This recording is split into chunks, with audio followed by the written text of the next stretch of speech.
始めようアイリッシュセッション76曲目 Is in A ランにノーサンケイヒーを練習しましょう。この曲はスローエアーというジャンルです。スローエアーというのは昔のアイルランド語で歌われた歌シャンノースソングを楽器で置き換えて演奏したものです。そしてそのシャンノースの歌の特徴には無伴奏、伴奏がありません。そして独唱、合唱じゃなくて一人で歌う。そしてフリーリズム、そしてゲール語で歌うという特徴があります。それでは演奏を見ていきましょう。この曲はゆっくりとした曲なのでたくさんの装飾をつける余地があります。例えば歌い出しに前打音したり、前打音はスライドに置き換えることができます。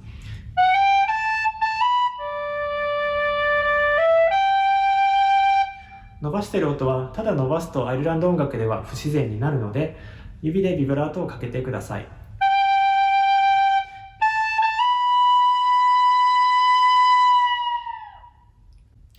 そしてフレーズの終わりですが、ターンとまっすぐ伸ばしてプチッと切るのもいいのですが、膨らませてほわんと消えてみるのもニュアンスがあって良いです。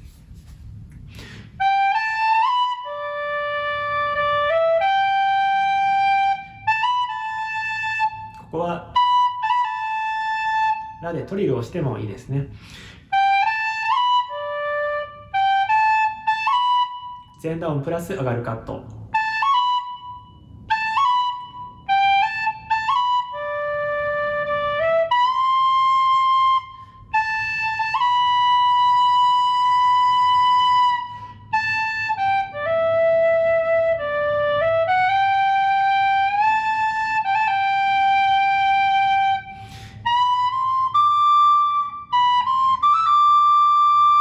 例のビブラートです。